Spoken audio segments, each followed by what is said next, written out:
నమస్కారం friends. So నేను పెట్టిన టైటిల్ ప్రకారం ఇది హెచ్సియు భూముల గురించి, university, central university, Hyderabad central university, దాని భూముల గురించి.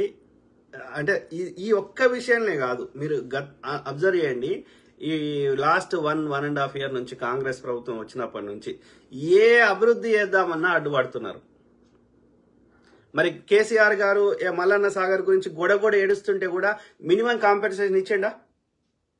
2013లో భూసేకరణ చట్టం తెచ్చింది, ల్యాండ్ అక్విజిషన్ యాక్ట్ తెచ్చి భూమికి భూమి ఇవ్వాలి, అట్లనే వాళ్ళ కుటుంబ సభ్యులకు ఒకరికి ఉద్యోగం ఇవ్వాలి, అట్లనే వాళ్ళకి మార్కెట్ రేట్ కట్టియాలి.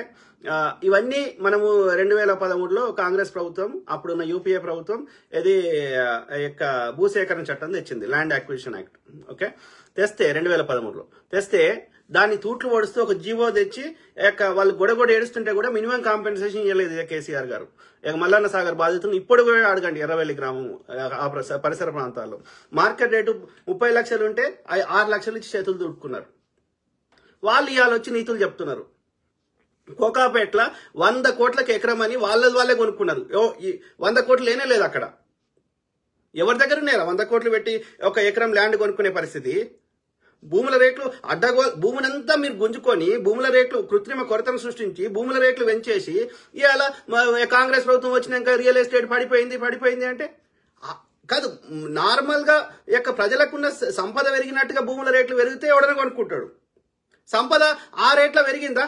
భూమి రేట్లు ధరలు పెరిగినంత రేషియోలో ప్రజల యొక్క ఆదాయం పెరిగిందా? అంటే కృత్రిమ కొరతను సృష్టించి ఇలా మార్కెట్ రంగం పడిపోయింది అంటే you made it, you ruined it. KCR అనే దరిద్రుడు నాశనం చేసిండు. ఇప్పుడు మోడీ నాశనం, దేశం లెవెల్లో మోడీ నాశనం చేస్తుండు, రాష్ట్ర స్థాయిలో కేడీ నాశనం చేసిండు. ఆలోచించగలుగుతున్నారా? మొత్తం మన ఏది హైదరాబాద్ రాష్ట్రంగా ఉన్నప్పుడు, తర్వాత ఆంధ్రప్రదేశ్ రాష్ట్రంగా ఏర్పడిన తర్వాత తెలంగాణ రాష్ట్రం ఏర్పడింది. అంతకంటే ముందు 2014 కంటే ముందు అందరూ ముఖ్యమంత్రులు కలిసి బూర్గుల రామకృష్ణారావు దగ్గర నుంచి మొదలు పెడితే చంద్రబాబు నాయుడు, డాక్టర్ వైఎస్ రాజశేఖర రెడ్డి గారి దాకా మొత్తం చేసిన అప్పులు అప్పుడు 76,000 కోట్లు రాష్ట్రం.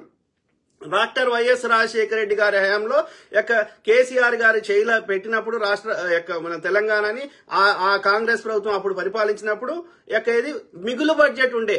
అంటే మనము సంపద సృష్టించబడింది మిగులు బడ్జెట్ ఉండే. ఆ స్థాయి నుంచి 76,000 కోట్ల అప్పుల నుంచి ఇలా 4 లక్షల కోట్లకు పైన ఇది ఆర్బీఐ అప్రూవల్ ద్వారా తీసుకున్నారు కేంద్ర ప్రభుత్వం, ఆర్బీఐ లెక్కలకు వచ్చేటట్టు. మిగిలిన 2,82,000 కోట్లు, అది అంటే దాదాపు 3 లక్షల కోట్లు కార్పొరేషన్ పేరు మీద అప్పు తీసుకున్నారు. కాళేశ్వరం కడతామని, ఇంకోటి చేస్తామని. అంటే దాదాపు 7 లక్షల కోట్ల అప్పు చేసారు. ఇవాళ మనము దాదాపు 18,000 కోట్లు మనం అసలు మిత్తే కడుతున్నాం కేసీఆర్ చేసిన అప్పుకే. ఎక్కడి నుంచి కడతాము? మళ్ళీ బీజేపీ పాలిత రాష్ట్రాలకు వాడు సాయం చేస్తుండు, లేకపోతే ఇవాళ చంద్రబాబు నాయుడు ప్రభుత్వం మద్దతు తీస్తే పడిపోతుంది, బీహార్లో మద్దతు తీస్తే పడిపోతుందని బీహార్కి టీడీపీ ఆంధ్రప్రదేశ్కి 4 లక్షల కోట్లు ఇస్తా అంటున్నాడు బీజేపీ వాడు. అది ఇస్తాడో ఇయ్యడో నాకు తెలియదు, కానీ అట్లీస్ట్ అంటున్నాడు. కానీ తెలంగాణకి మనకు అప్పులు ఏమన్నా ఇస్తలేడు, ఏం చేస్తలేడు. మరి ఎట్లా అభివృద్ధి జరగాలి? ఇలా కాదు, తెలంగాణలో ఉన్న ఏవి ఇవాళ మనము హైటెక్ సిటీ అంటున్నాము, లేకపోతే ఇవాళ ఏవైతే అభివృద్ధి అని చెప్తున్నామో, నాగార్జున సాగర్ కట్టేటప్పుడు కూడా గొడవలు చేసిర్రు. ఏది కట్టినా, శ్రీరామ్ ఎస్ఆర్ఎస్పీ కట్టినా గొడవలు చేసిర్రు, గ్రామాలు మునిగిపోతున్నాయి మాకదని. కానీ మరి అట్లా అంటే ఏమి చేయలేం మనం. ఇక ప్రభుత్వం ఏం చేయాలి? ఒకరి దగ్గర కొంతమంది తీసుకున్న ట్యాక్స్ తీసుకొని కొంతమందికి ఏది చిల్లర వంచిపెట్టి నోరు మూసుకోవాలి. మరి సంపద ఏడికెళ్ళి సృష్టించబడుతుంది? మళ్ళీ నా భారతదేశం చైనా లెక్క కాలేదు, వాడు చైనా వాడు 10 ఏళ్ళనే ఇట్లా అయిపోయిండు, అమెరికా వాడు ఇట్లా అయిండు, స్వీడన్ ఇట్లా అయిపోయింది, సింగపూర్ చిన్న దేశం అభివృద్ధి చెందింది అంటారు. మరి అక్కడి ప్రజలు అక్కడి ప్రభుత్వాలు మనం చేసినట్టు చేస్తుంటే అక్కడి ప్రజలు సహకరించారు, కానీ ఇట్లా పొద్దుగాలేసి అడ్డుపుల లేదే.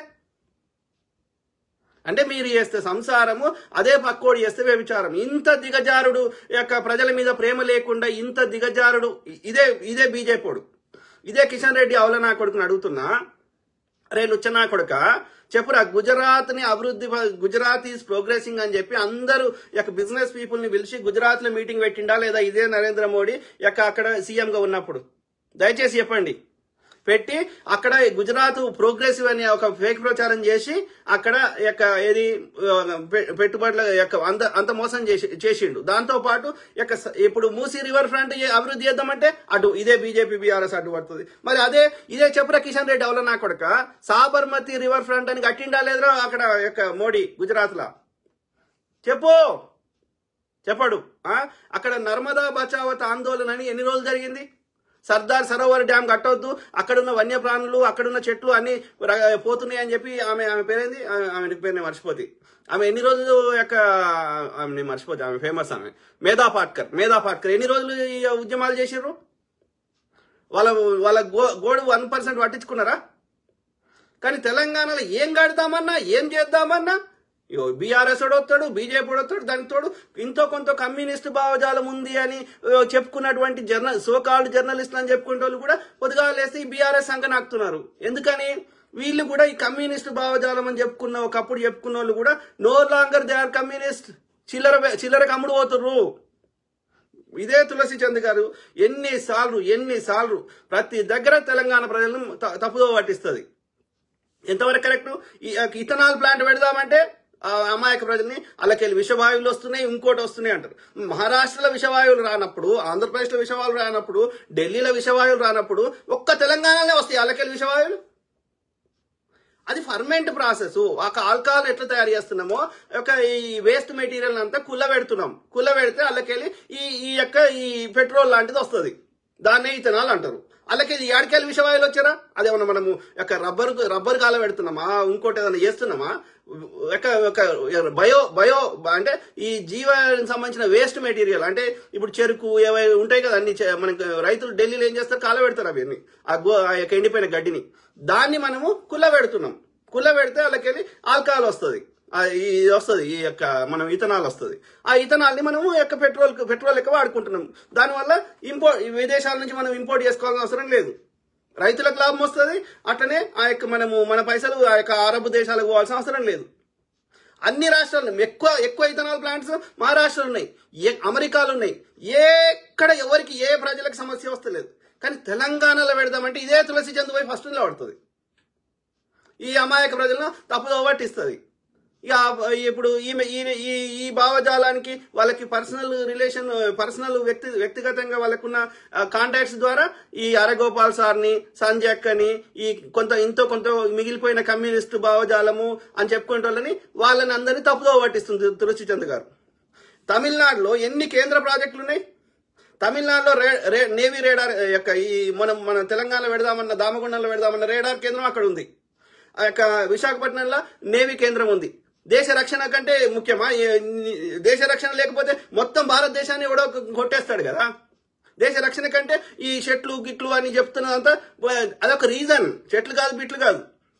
సో అక్కడ ఎక్కడ సమస్య లేనప్పుడు ఎక్కడి ప్రజలకి, తెలంగాణలో మాత్రం భారత ఆర్మీకి సంబంధించిన ప్రాజెక్టు రాడార్ కేంద్రం పెడతామంటే ఇదే తులసి చంద్ పోయి ఫస్ట్ ఉంటది. అక్కడనంట ఒక రామలింగేశ్వర ఆలయం ఉందంట, అలా ఒక్కటే లింగం ఉందంట. ఆ లింగం కింద 3000 ఎకరాల భూమి ఉందంట.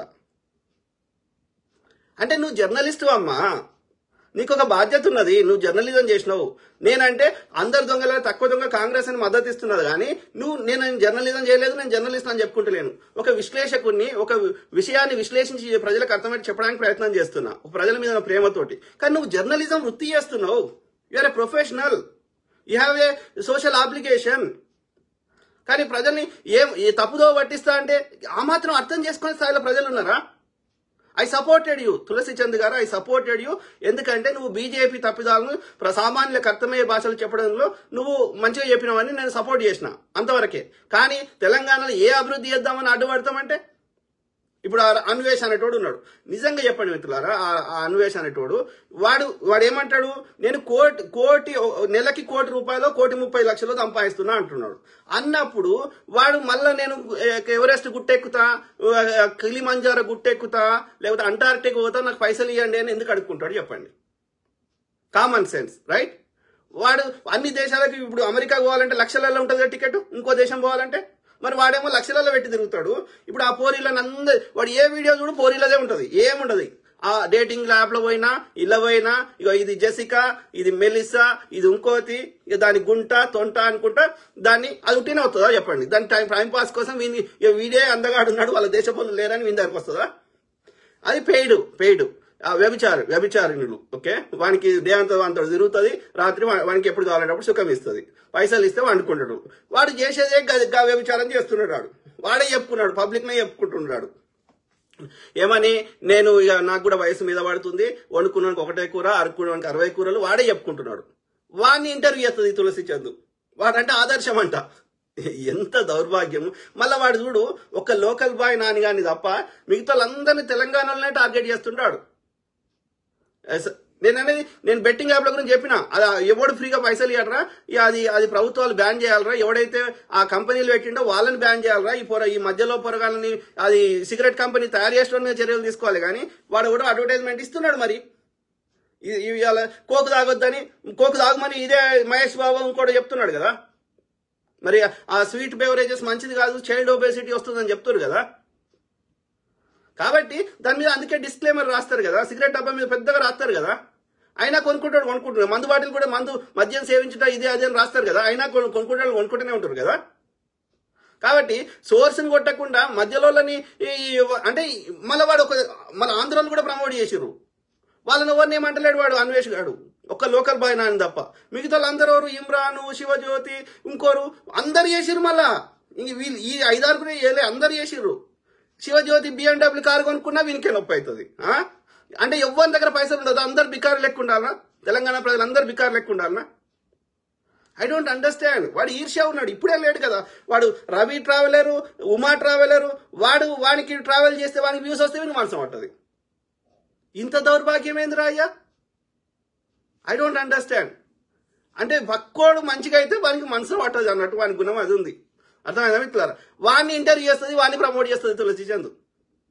అంటే యువతకి వ్యభిచారం చేసుకోమని ప్రమోట్ చేస్తున్నావా తులసి చంద్ గారు? I don't understand. నువ్వు జర్నలిస్ట్ అమ్మా, నువ్వు అర్థం చేసుకోండి. అయితే ఆ క్రమంలో మనం ఏం టాపిక్ వద్దాం. అయితే నేను ఏమంటున్నా అంటే, మనము ఏమి అభివృద్ధి చేయొద్దా? ఇవాళ అట్లా అనుకుంటే ఇవాళ ఐటీ ఇండస్ట్రీ ఉండేదా, ఇంకోటి ఉండేదా? ఇవన్నీ కట్టేటప్పుడు కూడా ఇబ్బందులు పెట్టిర్రు, కట్టొద్దన్నారు, లేకపోతే అక్కడ భూములు అన్నారు, వన్యప్రాణులు అన్నారు. మన రాష్ట్రంలో మేజర్ అడవులు నాకున్న పరిజ్ఞానం ప్రకారం దక్షిణ తెలంగాణలోనే ఈ నల్లమల అడవుల నుంచి కిందికి పోతూనే ఉన్నాయి. ఎందుకంటే వర్షాభావం ఎక్కువ ఉండాలి, సారవంతమైన భూమి ఉన్నప్పుడే ఆ చెట్లు దట్టంగా పెరుగుతాయి. మిగిలిన చోట్లన్నా ఆ ఇందిరాగాంధీ పుణ్యం వల్ల అప్పుడు విమానాల నుంచి ఆ హెలికాప్టర్ల నుంచి అన్ని సీడ్స్ వేస్తే ఆ తుమ్మ చెట్లు, ఆ చెట్లు, ఈ చెట్లు పెరిగినాయి. అర్థమైందా? అంతకుముందు బీడు భూములే తెలంగాణ. ఓకే, అర్థమైందా? సో ఉత్తర తెలంగాణ అంతా పెద్ద అడవులు లేవు. ఇక మళ్ళా పోతే ఆదిలాబాద్ దాటిపోతే కొంత ఉన్నట్టున్నాయి, కానీ ఈ మధ్యలో అంతా ఎక్కువ లేవు. ఈ నల్లమల అడవులు, కర్నూలు ఈ కింది భాగం నుంచి కిందికి ఉన్నాయి, లేదా ఈ మహబూబ్నగర్ కింది నుంచి లేదు, అంటే ఆదిలాబాద్ పైనుంచి ఉన్నాయి. కానీ మధ్యలో పెద్ద అడవులు ఏం లేవు. ఇప్పుడు ఉస్మాన్ యూనివర్సిటీ ఉంది, నేను 4 ఏళ్ళు చదివిన. అది ఏదో కొన్ని చెట్లు అడవి ఉన్నాయి, కానీ అవి దట్టమైన అడవులు లెక్క ఏం లేవు. అర్థమైందా? సో ఇది పరిస్థితి.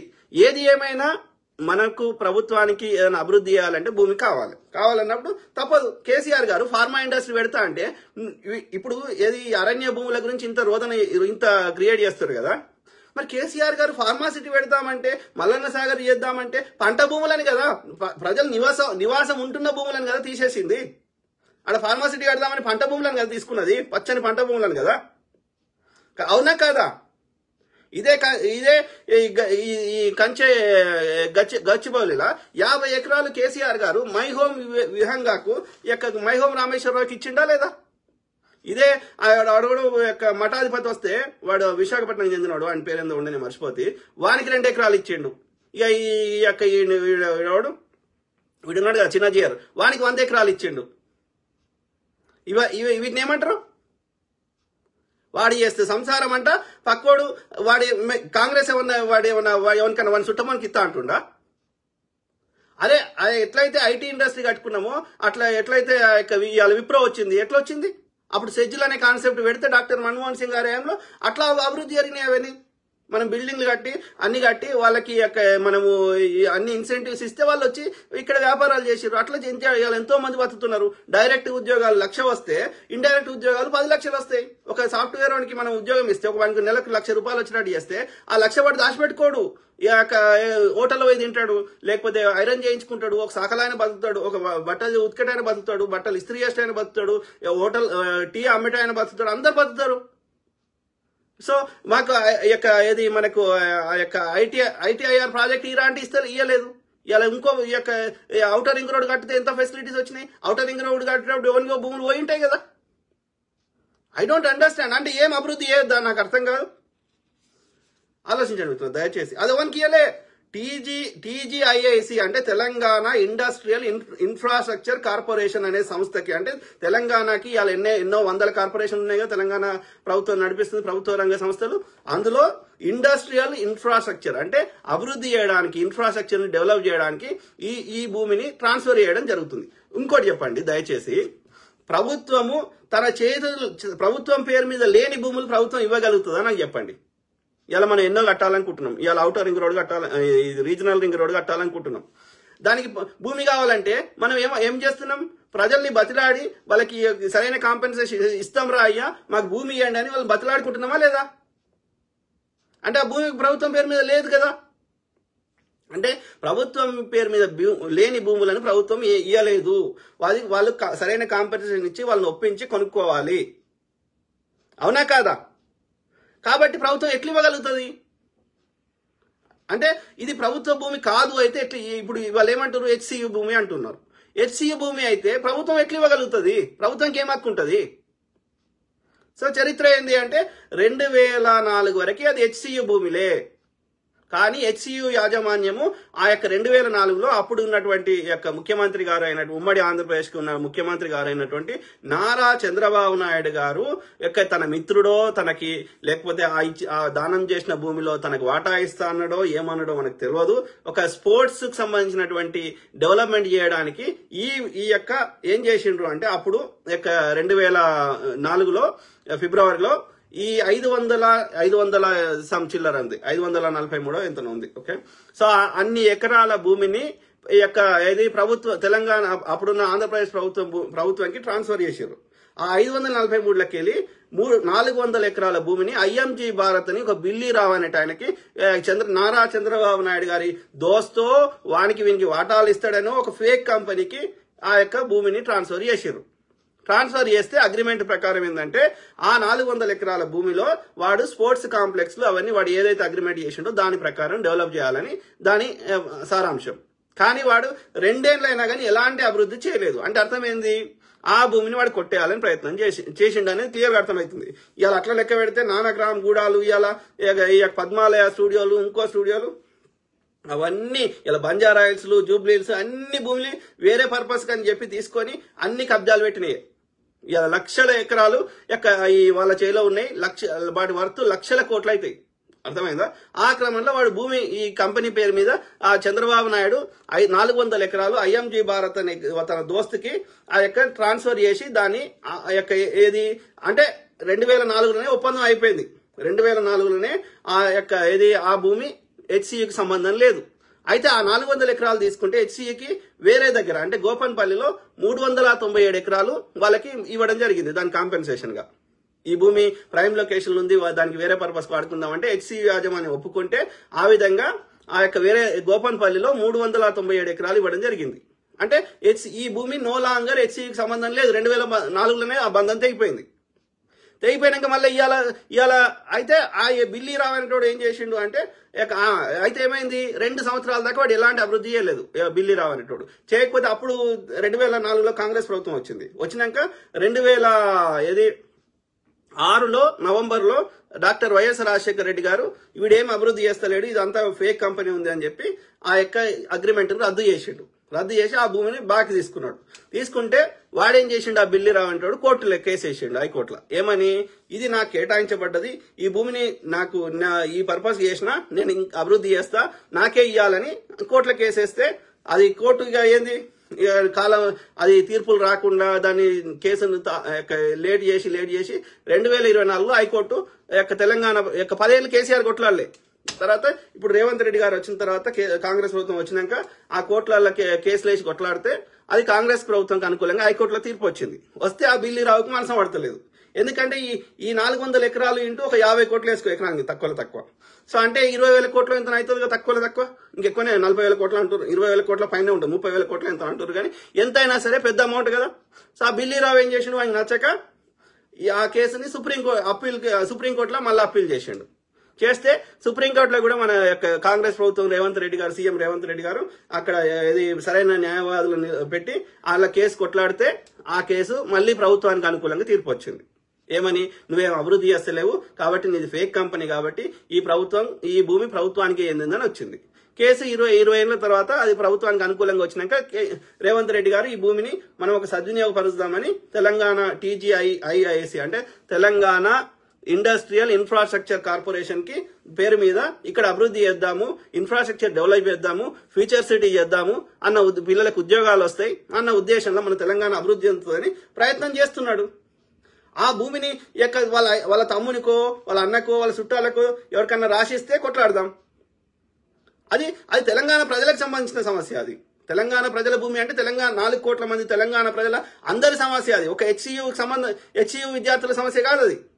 కాబట్టి 2004లోనే హెచ్సియుకి బంధం తెగిపోయినాక ఇంకా హెచ్సియు భూములని ప్రజల్ని ఏ మారుస్తూ అబద్ధాలు చెప్తా అంటే, అది కూడా ఒక జర్నలిజం వృత్తిలో ఉన్న వాళ్ళు చెప్తుంటే ఎట్లా సాధ్యము?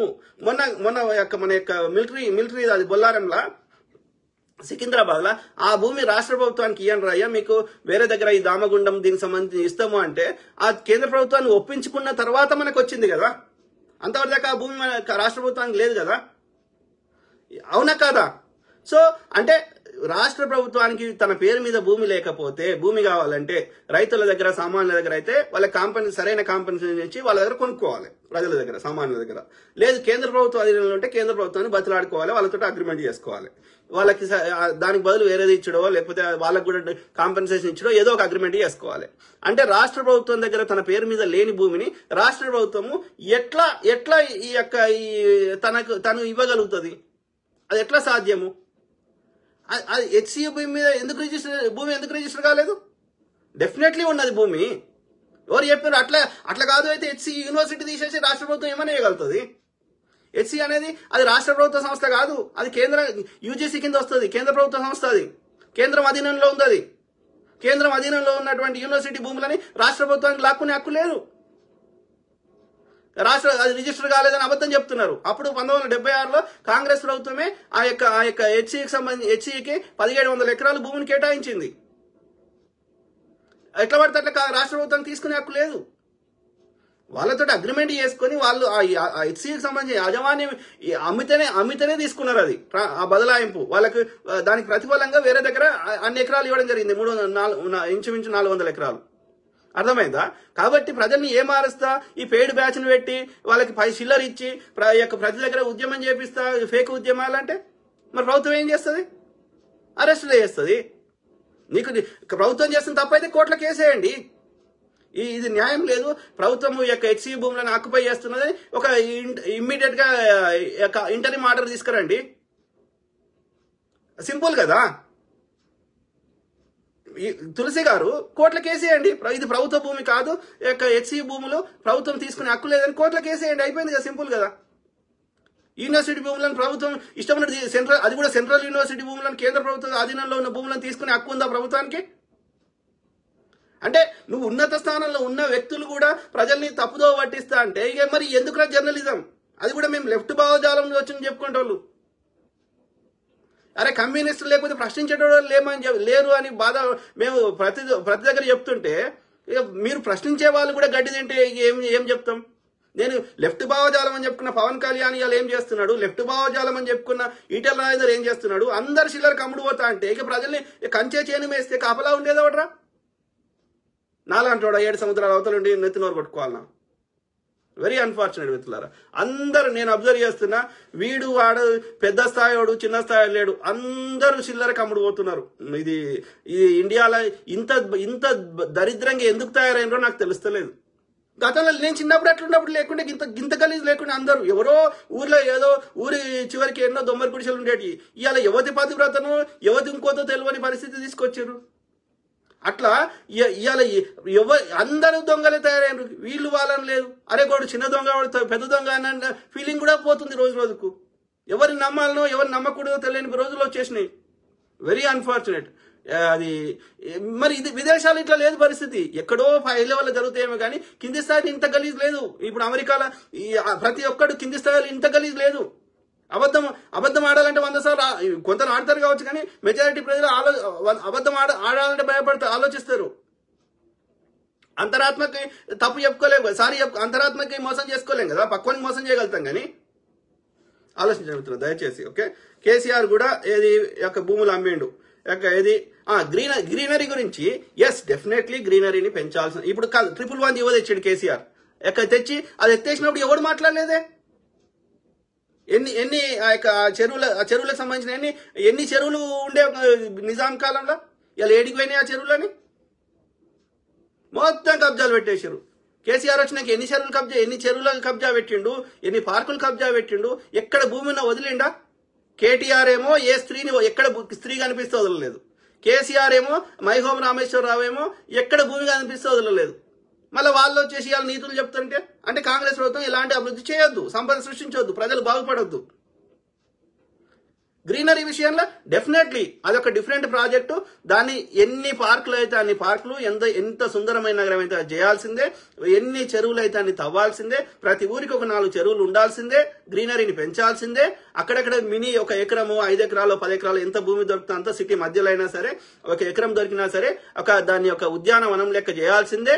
అక్కడ పక్షులు, లేకులు, వాటికి సంబంధించిన అన్ని చేయాల్సిందే. ఒక సంజీవ పార్క్ లెక్క, ఒక కేబీఆర్ పార్క్ లెక్క అట్లాంటి పార్కులని ఇంకో 100 చేయాల్సిందే. హైదరాబాద్ సిటీలో అయినా ఇంకెక్కడైనా సరే మినీ అడవులు, 1 ఎకరం చిన్న ఎకరం అయినా సరే మినీ అడవులను పెంచాల్సిందే. దాన్ని పార్క్ లెక్క చేసుకుంటే మంచిగా ఏమంటారు, వాకింగ్ పోతారు, బైకింగ్ చేస్తారు, అక్కడ ఉల్లాసంగా టైం గడుపుతారు. కాబట్టి దాన్ని ఎక్కువ పార్కులు సృష్టించాలి. అందులో మంచిగా వాటర్ పాండ్స్, ట్యాంక్స్, చెరువులు ఇట్లాంటివి పెట్టుకోవాలి. దానికి ఒక సపరేట్ ప్రాజెక్ట్ పెట్టాలి. I'm requesting on behalf of Telangana people, ఏది హైదరాబాద్ లో అయినా సరే, హైదరాబాద్ లాంటి నగరాన్ని ఇంకోటి వరంగల్ ని మనం సృష్టించుకోవాల్సిందే. ఎందుకంటే అందరు హైదరాబాద్ లో వచ్చి బతికితే అన్నిటికీ ఇబ్బంది అవుతుంది, అన్ని రిసోర్సెస్ కంజెషన్ అయిపోతాయి. కాబట్టి హైదరాబాద్ ప్యారలల్ గా వరంగల్ ని కూడా అంత పెద్ద నగరంగా తీర్చిదిద్దాలి. దానికి కూడా చాలా చారిత్రక ప్రాముఖ్యత ఉంది. సీఎం గారు ఆలోచించండి. అట్లనే ఆ యొక్క చెరువులని ఇంకా పెంచండి. ప్రతి గ్రామంలో ఒక 4 చెరువులు, అన్ని 4 దిక్కుల 4 చెరువులు ఉండాలి. అట్లనే ప్రతి నియోజకవర్గంలో కానీ లేకపోతే ప్రతి 100 కిలోమీటర్లకో 50 కిలోమీటర్లకో సిటీలో అయితే ఒక 50 నుంచి 100 పార్కులని అత్యంత సుందరంగా, అత్యంత గ్రీనరీ తోటి ఉన్న చెరువులను పునరుద్ధరిస్తూ వాటిని ఒక మంచి ఏమంటారు ప్రజలకి వాళ్ళు ఏమంటారు విహారయాత్రకి పోయే విధంగా, లేకపోతే వాకింగ్ పోయే విధంగా సుందరమైన పార్కులను తయారు చేయాల్సిన అవసరం ఉంది. గ్రీనరీని పెంచాల్సిన అవసరం ఉంది. దానికి ఒక సపరేట్ ప్రాజెక్ట్ కేటాయించి ఒక 5,000 కోట్లు 10,000 కోట్లు ఒక 5,000 కోట్లన్న కేటాయించి దాన్ని అభివృద్ధి చేద్దాం. అది గ్రీనరీకి అది కంప్లీట్ డిఫరెంట్ ప్రాజెక్ట్. దానికి అభివృద్ధికి ముడి పెడతా పొద్దుగాలేస్తే ప్రజలు ఏం మారుస్తా అంటే అది కరెక్ట్ కాదు. ఆలోచించగలుగుతున్నారు. అర్థమైందా? వాళ్ళైతే పంటలు వండే భూములను తీసుకున్నాడు కదా కేసీఆర్, నివాసం ఉంటున్న భూములను తీసుకున్నాడు కదా. మళ్ళీ నీతులు చెప్తూ ఏంద్రా, మూసి ఆడనేమో సాబర్మతి రివర్ ఫ్రంట్ కట్టొచ్చు అంట, కానీ ఇక్కడ మూసి రివర్ ఫ్రంట్ కట్టొద్దంట. ఇదేం ద్వంద్వం కిషన్ రెడ్డి? సిగ్గుండాలే, సిగ్గు. కేసీఆర్ అనేక సార్లు ఆయన పరిపాలించిన 10 ఏళ్లలో 1,200 ఎకరాలు అమ్మేండు. దాని మీద వచ్చిన సంపద 32,000 కోట్లు. అర్థమైందా మిత్రులారా? నయీం చెందిన భూములు ఏమైనాయిరా? నయీం ఆస్తులు అవన్నీ కేసీఆర్ ఏం చేసినవరా? నిజాం సంబంధించిన భూములని, నిజాం వారసులమైన భూములను కేసు గెలవగానే అవి ఇవాళ కబ్జా పెట్టేటండి కేసీఆర్. ఏవేవి ఎన్ని రకాలుగా వాడు నాశనం చేయొచ్చు అంట. కానీ మనం ప్రజల కోసం మంచి చేస్తామంటే ప్రతి చోట కిరాయి అప్పుడు దోసుకొని ఇప్పుడు ఆ చిల్లర ఇచ్చి కిరాయి జర్నలిస్టులు, కిరాయి ఈ యూనివర్సిటీ విద్యార్థుల పేరు మీద ప్రజలు తప్పుదోవ పట్టిస్తా అంటే ఏంట్రా కోట్ల కేసు అయిపోండి. ఇది ప్రభుత్వ భూమి కాదు, హెచ్సి భూమి కేసులు అని మీ దగ్గర ఉన్న డాక్యుమెంట్ తీసుకొని కోట్ల కేసేయండి. ఇంకో 10 ఏళ్ళ తాత్సారం అవుతుంది, లేదు అంటే ఇమ్మీడియట్ గా తీర్పు వస్తుంది, ఏదో ఒకటి అవుతుంది. పోండి. దమ్ముంటే కేసీఆర్, కేటీఆర్, తులసి చంద్ గారు, బీఆర్ఎస్ జర్నలిస్ట్ తులసి చంద్ గారు, ఇంకెవరైనా సరే కేసులు అయిపోండి. మీ దగ్గర న్యాయం ఉంటే మీరే గెలుస్తారు. ప్రజల్ని తప్పుదో పట్టిస్తా అంటే డే టైంలో ఏం మారుస్తా అంటే కరెక్ట్ కాదు కదా. అట్లనే ప్రభుత్వం ఏం చెప్తుంది, అక్కడ హెచ్సియు పరిసర ప్రాంతాల్లో ఏమైనా గుట్టలు లేకపోతే చెరువులు ఇంకేమైనా ఉంటే అది హెచ్సియు యూనివర్సిటీ పేరు మీద రిజిస్టర్ కూడా చేస్తామని చెప్తున్నది. అయినా కానీ గొడవలు చేయడం. వాడేమో ఏ గుట్ట కనిపించినా వదలలేదు, ఏ స్త్రీ కనిపించినా వదలలేదు. వాడు కేటీఆర్ గాడు. వాడు నేను కావాలంటే వీడియో షేర్ చేస్తా. నెక్స్ట్ టైం చూడండి, ఈ గుట్ట కనపడదు. నేను చిన్నప్పుడు సిద్దిపేట నుంచి కరీంనగర్ పోతుంటే ఎన్ని గుట్టలు ఉండేవి, ఎటు చూసినా ఒక గుట్ట కనిపిస్తలేదు. ఏవిరా చెప్తున్నారు. ఈ వెల్మాల్లో సంబంధించిన అందరూ వాళ్ళ ఇన్ఫ్రాస్ట్రక్చర్ ఈ గ్రానైట్ కంపెనీ పేరు అన్ని గుట్టలు కొట్టేసానని చెప్తున్నారు. అరే ఆ ప్రకృతి ఆ గుట్టల్ని దేనికో పెట్టింది కదా. చెట్లను అంటే పెంచవచ్చు, ఒక 3 ఏళ్ళు 5 ఏళ్లలో పెరుగుతాయి. కానీ గుట్టలు అయితే పెరిగాయి కదా, గుట్టలు అయితే పెంచలేం కదా. సిగ్గుశరం ఉండాలి, ఆలోచించాలి. చెట్లు ఎందుకు పెరిగారా? చెట్లు వేలకు సంవత్సరాలు బతుకుతాయి. కానీ ఒక మొన్న మేము ఇల్లు కొనుక్కున్నప్పుడు ఒక 10 ఏళ్ల కింద ఒక చిన్నగా ఉండే ఇట్లా మొక్కలు లెక్క. ఇప్పుడు చూస్తే ఎంత పెద్ద వృక్షాలు అయిపోయినాయి. ఎన్నేళ్ళైంది? 10 ఏళ్ళలో 4-5 ఏళ్ళలో చెట్టు పెరుగుతుంది. ఓకే, మాక్సిమం 2-3 ఏళ్ళనే పెరుగుతుంది. సో ఆ తర్వాత ఎక్కువ ఏళ్ళు బతుకుతుంది. అది అంత సింపుల్. గట్ల చెట్లు పెరగకపోతే ఏ రైతు పంట పండించాడు, మామిడి తోట పెట్టాడు, జామ తోట పెట్టాడు, ఈ ఏమంటారు సీజనల్ ఫ్రూట్స్ చెట్లు పెట్టాడు. ఎంత తొందరగా జరుగుతాయి? ఇప్పుడు మన దగ్గర తెలంగాణలో యాపిల్ చెట్లు పెడుతున్నారు. అది మన ఇక్కడ వేడి అయిపోయిన ప్రాంతాల్లో పెరిగాయి. అవకాడో చెట్లు పెడుతున్నాడు. చెట్లు పెరగకపోతే అంత తక్కువ కాలంలో ఖాత వచ్చే స్థాయికి చెట్లు ఎట్లా ఎదుగుతాయి? కాబట్టి చెట్లు చాలా తొందరగా పెరుగుతాయి. 1-2 years లో నీకు పెద్ద వృక్షం లెక్క కనిపిస్తాయి. వాటి లైఫ్ స్పాన్ ఎక్కువ కాలం బతుకుతాయి. అది వేరే ముచ్చట. కానీ చెట్లు పెంచడం అంత సాధ్యం కాని పని కాదు. అర్థమైందా? ఒక రైతే అని అంత తక్కువ కాలంలో పెంచినప్పుడు ప్రభుత్వం అనుకుంటే ఎన్ని చెట్లైనా పెంచగలుగుతాం, ఎక్కడైనా పెంచగలుగుతాం. అది పెద్ద సమస్య కాదు. చెట్ల పూచి చూపెట్టి నువ్వు ఏ అభివృద్ధిని అడ్డుపడతా ఆ తుమ్మ చెట్లు ఇంకో ఆ పనికిరాని చెట్ల గురించి అది కాదు. దాందే దీందే. అర్థమైందా? చెట్లు పెంచడం చాలా సులభం. చెట్లు పెంచడం సులభం కాకపోతే నర్సరీలు అనేది తెద్దాం. ఏం మాట్లాడతారు? ఏదన్నా మాట చెప్తే అతికేటట్టు ఉండాలి. తులసి గారు దయచేసి, ఇక్కడ చిన్నపిల్లలు ఎవరు లేరు, అర్థం చేసుకోండి దయచేసి. అర్థమైందా? మీరు బీఆర్ఎస్ కి ఎందుకు చాలా మంది చెప్తారు అన్న ఈ ఆంధ్రాకి సంబంధించిన ఎవ్వరిని కదిలిచ్చినా ఈ కేసీఆర్ గారికి మద్దతు ఇస్తారు. మాకు అర్థం కాదు. కేసీఆర్ మీద ఎవ్వడు వ్యతిరేకంగా మాట్లాడన్నా అని చెప్తున్నారు. ఏం చేసిండ్రా? కాంగ్రెస్ ఆంధ్రప్రదేశ్కి ఏం అన్యాయం చేసే, కేసీఆర్ ఏం న్యాయం చేసే? ఆంధ్రప్రదేశ్ లో కట్టినవి కూడా కాంగ్రెస్ వాడే కదరా అయ్యా. ఇలా నాగార్జున సాగర్ కింద శ్రీశైలం కింద నీళ్లు ఆంధ్రప్రదేశ్ కూడా వస్తున్నాయి కదరా అయ్యా. ఇలా వైజాగ్ స్టీల్ పెట్టింది కాంగ్రెస్ వాడే కదరా. ఏం అన్యాయం చేసిండ్రా? తెలంగాణ భారతదేశం ఏర్పడినప్పుడు ఎన్ని రాష్ట్రాలు ఉండే? 14 ఉండే. ఇవాళ 28 అయినాయి. అన్ని ప్రభుత్వం కాంగ్రెస్ అయినా బీజేపీ అయినా చేసింది కదా రాష్ట్రాలు. ప్రజల డిమాండ్ని బట్టి రాష్ట్రాలు చేయడం తప్పు కాదు కదరా అయ్యా. మద్రాసు రాష్ట్రం నుంచి విడిపోయి ఆంధ్ర రాష్ట్రం ఉండి మళ్ళీ 3 ఏళ్ళు 5 ఏళ్ళు సపరేటే ఉండే కదరా అయ్యా 56 దాకా. మరి ఎప్పుడు లేని సమస్య, అప్పుడు కలిపినప్పుడు లేని సమస్య. ఇప్పుడు దాని అంతకుముందు ఎట్లుందో అట్లా చేస్తే ఆంధ్రప్రదేశ్కి ఏమన్యాయం చేసారు? విభజన చట్టంలో ఆంధ్రప్రదేశ్ రావాల్సినవి కూడా రాసిర్రు. మోడీ ఇవ్వకపోతే అది కాంగ్రెస్ వస్తే ఇచ్చేది. మోడీ ఇవ్వకపోతే కాంగ్రెస్ తప్ప ఎందుకు అవుతుంది? ఎవడో ఏదో చెత్తని చెప్తే చెత్తని అదే నిజం అనుకోవడం ఎంతవరకు కరెక్టు? తులసి గారు, మీరు పోయి మీరు చెప్పిన న్యాయం తెలంగాణకు వర్తిస్తే ఆంధ్రప్రదేశ్కి పోయి కూడా అక్కడ చంద్రబాబు నాయుడు గారు తిరుపతి దగ్గర శ్రీ సిటీ అని పెట్టిండు. వద్దు అని కొట్లాడండి. విశాఖపట్నంలో ఉన్నటువంటి ఆ వైజాగ్ స్టీల్ ఎత్తేమని కొట్లాడండి. విశాఖపట్నంలో ఉన్నటువంటి నేవీ కేంద్రాన్ని ఎత్తేమని కొట్లాడండి. ఆంధ్రప్రదేశ్ లో ఎలాంటి అభివృద్ధి చెందొద్దు అని కొట్లాడండి. షిప్ యార్డ్లు ఎత్తేమని చెప్పండి. అక్కడొక ద్వంద్వని అక్కడొక నీతి చెప్తారు, మీరు తెలంగాణకు వచ్చే ఇంకో నీతి చెప్తారు. ఎంతవరకు correct? You are losing your credibility. ఆలోచించండి తులసి చంద్ గారు దయచేసి. ఓకే, అర్థమైందా మిత్రులారా? తప్పదు, మనకి అవసరానికి తగ్గట్టుగా అభివృద్ధి కోసం ప్రభుత్వము మనము చేయాల్సి వస్తుంది ల్యాండ్ని. అయితే అది ఎవరికైనా వాళ్ళ దోస్తులకు వాళ్ళ కుటుంబ సభ్యులకు రాసిస్తే మనం తప్పు కొట్లాడదాం. కానీ అభివృద్ధి చేయడానికి ఒక ప్రణాళికాబద్ధంగా ఇన్ఫ్రాస్ట్రక్చర్ బిల్డ్ చేయడానికి చేస్తున్నప్పుడు మనం సహకరించాలి. లేకపోతే అభివృద్ధి జరగదు, భావితరాలకి కొత్త ఉద్యోగాలు రావు. ఇక ఏమన్నా అంటే పకోడీ వేసుకో, షాయి పెట్టుకో, లేకపోతే గొర్రెలు పెంచుకో, లేకపోతే మంగళవానికి మంగళ కత్తి ఇస్తా, సాకలోనికి ఇంకోటి ఇస్తా రజకులకి అని కేసీఆర్ లేకపోతే ఆడ మోడీ చెప్పినట్టు మనం చెప్పమంటారా? ఇప్పుడు కేసీఆర్ నోటిఫికేషన్లు ఇచ్చిండు, పేపర్ లీక్ చేసిండు, ఒక్కటి కూడా ఫిల్ చేయలే. మోడీ కూడా ఉద్యోగాలు అడిగితే ఒక్కటి ఫిల్ చేయలేదు, ఛాయ్ అమ్ముకో పకోడీ అమ్ముకో అన్నాడు, అది కూడా ఉద్యోగమే కదా అన్నాడు. అట్లా ఉందామా? లేదు, కాంగ్రెస్ ప్రభుత్వం ఇప్పుడు 56,000 ఉద్యోగాలు ఇచ్చింది, ఇంకా ఇచ్చే ప్రయత్నం చేస్తుంది. మహిళలకి వాళ్ళకి స్వయం అప్పుడు రాజశేఖర రెడ్డి గారి హయాంలో పావలాకి రుణాలు ఇచ్చినాము. సో అట్లనే సెల్ఫ్ హెల్ప్ గ్రూప్ స్వయం చేసినాము, సన్న బియ్యం ఇస్తున్నాం. సో వాళ్ళని అన్ని విధాల ప్రజల్ని తమ కాళ్ళ మీద తన నిలబడేటట్టు చేయడం తప్ప. వాళ్ళంతా వాళ్ళు పైసలు సంపాదించుకునే స్థాయికి ఎదిగినాక మనం ఎందుకు ఇస్తాం వాళ్ళకి పథకాలు? మనం ఏ పథకమైనా తెల్ల రేషన్ కార్డు ఉన్న వాళ్ళకి, బిలో పావర్టీ లైన్ అంటే దారిద్ర్య రేఖకు దిగువన ఉన్న వాళ్ళకి, అత్యంత కటిక పేదవాళ్ళకి మాత్రమే పథకాలు ఇస్తున్నాం. ఆ కటిక పేదరికాన్ని వాళ్ళ నుంచి బయటపడేస్తే, వాళ్ళు పేదరికం లేకుండా చేస్తే వాళ్ళకి ఎందుకు ఇస్తాం? ఆ పథకాలు పొందే వారి సంఖ్య తగ్గుతుంది. తగ్గినప్పుడు మనము మెజారిటీ బడ్జెట్ మనం అభివృద్ధికే కేటాయిస్తాము, సంక్షేమం కేటాయించము. ఎందుకంటే ఆ దారిద్ర్య రేఖకు వాళ్ళని ఎబో చేస్తున్నాం కదా.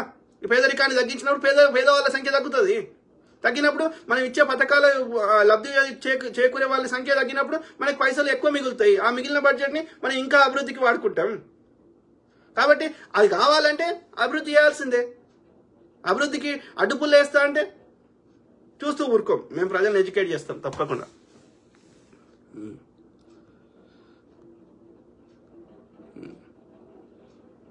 చక్రవర్తి ఎంబీఎస్ కిలోమీటర్ దూరం వెళ్ళడానికి కూడా కార్ బైక్ వాడే పర్యావరణ ప్రేమికులు ఇప్పుడు పర్యావరణం గురించి మాట్లాడుతున్నారు.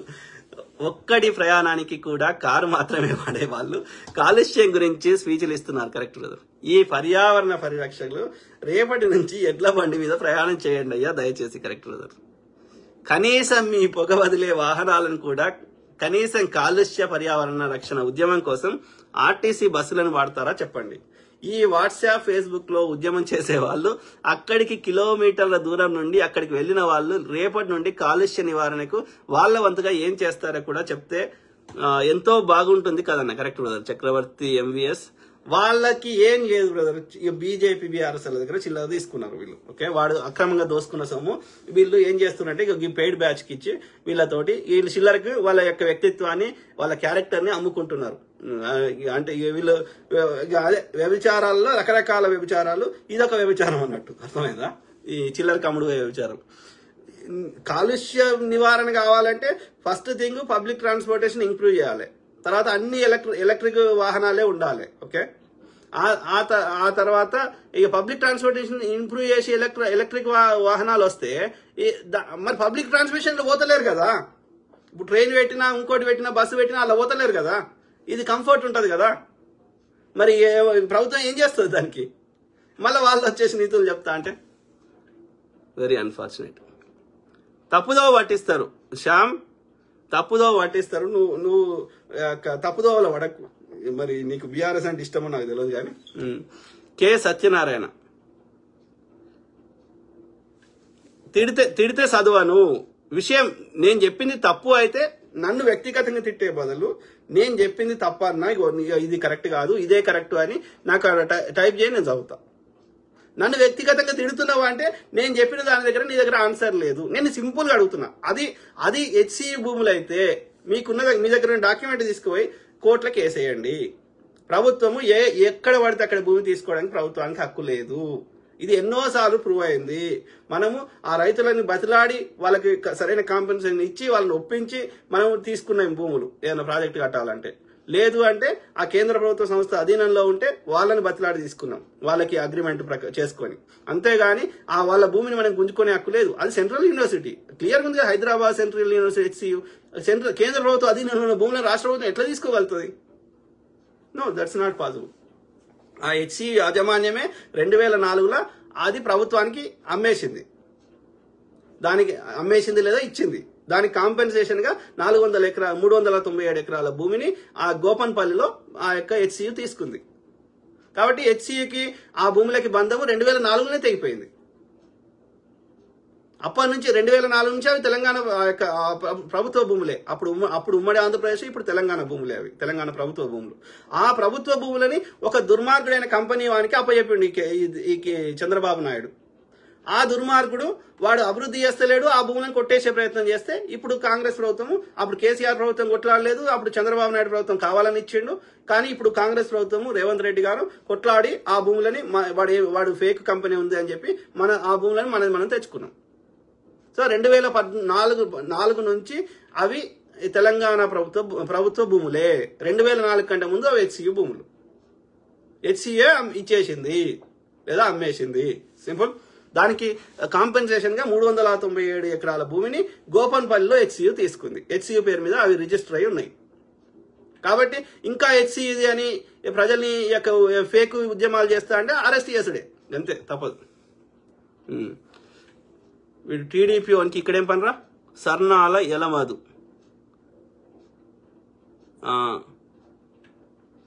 ఎందుకేం రా కేసులు ఇప్పుడు ఎవరు కొట్లాడిర్రా? కాదు, నేను అడుగుతున్నా, లాజికల్ కాదురా, వాస్తవాలు చెప్తున్నాం. లాజికల్ ఏముంది అందులో? నేను చెప్పిన తప్పు అయితే కోర్టులో కేసేయండి, ఆపండి, ప్రభుత్వాన్ని తీసుకోకుండా ఆపేయండి. ఈ చిల్లరేషం వేస్తా అంటే కలవది చంద్రబాబు నాయుడు గారు. నీ కర్రు కాల్చి వాత పెడతారు. ప్రజల దగ్గర స్మార్ట్ ఫోన్లు వచ్చినాయి, అందరు స్మార్ట్ అయిపోయారు. ఇట్లా ఏ మారుస్తా, హైటెక్ సిటీ నేనే కట్టినా, అది రాజీవ్ గాంధీ గారు దేశమంతా అభివృద్ధి చేయాలని, డాక్టర్ మన్మోహన్ సింగ్ గారు సెజ్జులు డెవలప్ చేయాలని, అందులో భాగంగా కేంద్ర ప్రభుత్వ ప్రణాళికలో భాగంగా హైదరాబాద్ ఐటీ ఇండస్ట్రీకి మంచిదని చెప్పి కేంద్ర ప్రభుత్వం సిఫార్సు చేస్తే ఇక్కడ ఐటీ డెవలప్ అయింది హైదరాబాద్ లో. చంద్రబాబు నాయుడు గారు పీకింది ఏం లేదు. లుచ్చగాడు అంత తెలివితేటలు ఉంటే ఇలా 2వ సారి ముఖ్యమంత్రి అయిండు. ఆంధ్రప్రదేశ్ కి వాడు ఏది అది కంప్లీట్ చేస్తలేడు. ఏది పోలవరం ప్రాజెక్టు ఈ కంపెనీలు రావు ఆంధ్రప్రదేశ్ కి. ఎందుకు రావండి? ఉన్నాయి, వీక్తున్నాయి. ఎందుకు వస్తాయి? ఆ బ్యాటరీల కంపెనీ వాడు వచ్చేసిండు, ఆడ రియల్ ఎస్టేట్ అందరూ వచ్చేస్తున్నారు ఆంధ్రప్రదేశ్ లో. ఎందుకని? పొద్దుగాలేస్తే ఇట్లా అరాచకంగా ఓందోడు చంపుకుంటే ఎందుకు వస్తారా? ఎవడొస్తారా? ఎవడు కబ్జా పెడతాడో తెలియదు, ఎవడు గాల పెడతాడో తెలియదు, ఎవడొచ్చి పొడుస్తాడో తెలియదు. అరాచకమైన అస్సాంలో కానీ బీజేపీ పాలిత రాష్ట్రాల్లో కానీ ఈ బీజేపీ సంకనాక్తున్నటువంటి ఈ చంద్రబాబు నాయుడు గారు పరిపాలిస్తున్న ఈ ఆంధ్రప్రదేశ్లో కానీ ఎవడొస్తారా పెట్టుబడులు? ఎవడు రాడు. ఏదన్నా మంచిగా కాంగ్రెస్ వాడు చేస్తే అది నాదని చెప్పుకోవడం తప్ప నీకు అంతకుమించి గతి లేదు. దమ్ముంటే చంద్రబాబు నాయుడు గారు నీకు ఓపెన్ ఛాలెంజ్ చేస్తున్నా ప్రజాముఖంగా, దమ్ముంటే నువ్వు మొగోడు అయితే, అర్థమైందా? నీ సొంతంగా పార్టీ పెట్టుకో. టీడీపీ పార్టీ ఎన్టీఆర్ పెట్టిన పార్టీ మీద నువ్వు బిచ్చం ఏరుకోకు. ఓకే, అర్థమైందా? దమ్ము ఉంటే ఆంధ్రప్రదేశ్ లో ఒక ఐటీ ఇండస్ట్రీ పెట్టి చూపెట్టు, సైబరాబాద్ కట్టి చూపెట్టు. నీకు ఓపెన్ ఛాలెంజ్ చేస్తున్నా. నీకు ఏమి శాత కాదు, సన్నాసి దద్దమ్మను. నువ్వు ఇండివిజువాలిటీ లేదు. భార్యనే ప్రేమించలేడు, దేశాన్ని ఏం ప్రేమిస్తాడు అన్నోడు ఇలా మోడీ అంత గొప్ప నాయకులు లేడని మన సంకనాకుతున్నాడు వీడు చంద్రబాబు నాయుడు. అంటే నీకు ఒక ఇండివిజువాలిటీ లేదు. ఎప్పుడు నిన్ను ప్రజలు ఓడెన్నుకున్నారా? నీ ముఖాన్ని ఓడి చూసి అయ్యా, నీ మామ పేరు మీద మామను మోసం చేసి వాటి గుంజుకుంటే, మామ దగ్గర టీడీపీ పార్టీ మీద ఉన్న ఆస్తులు గుంజుకొని ఆ యొక్క లక్ష్మీపార్వతిని బూచి చూపెట్టి ఆయనని నాశనం చేస్తే ఆయన మానసిక శోభకు గురి అయి చచ్చిపోయాడు ఎన్టీఆర్ గారు. మళ్ళీ ఇవాళ నీతులు చెప్తున్నాడు చంద్రబాబు నాయుడు. నీకు ఒక సిద్ధాంతం ఉంది, నీకు ఒక ఎథిక్స్ ఉన్నాయి. టీడీపీలో ఇంకో నాయకుడిని ఎదగనిచ్చినవరా అయ్యా? మాధవ్ రెడ్డిని చంపుతీవి, ఎర్రం నాయుడిని చంపుతీ, ఇంకొక సెకండ్ గ్రేడ్ లీడర్ని ఎదగనిచ్చినావా? నీ కొడుకేమో ముద్ద పప్పాయి కూర్చున్నాడు. వాడంట రెడ్ బుక్ అంట, ఆన్నో అరెస్ట్ చేస్తాడంట, వీడిని అరెస్ట్ చేస్తాడు. రేపు ప్రభుత్వం మాత్రం మళ్ళీ ఈయన అరెస్ట్ చేయడా? ఇక ఇదే కొట్టుకొని చచ్చుడా? ఈ అభివృద్ధి డే టు డే ఏమో ప్రజా సమస్యలు ఉండయా? రాజ్యాంగపరంగా మాట్లాడే స్వేచ్ఛ లేదురా అయ్యా. అప్పుడెప్పుడో అప్పుడు హయాంలో చేసిర్రంట, అందరు తీసుకొని ఇప్పుడు అరెస్ట్ చేపిస్తున్నాడు. అంటే పొద్దుగాలేస్తే ఈ యొక్క లంగరాజకీయం చేయడానికి వచ్చినావా? ప్రజలకు మంచి చేయడానికి వచ్చినావా? నువ్వు గెలవలే.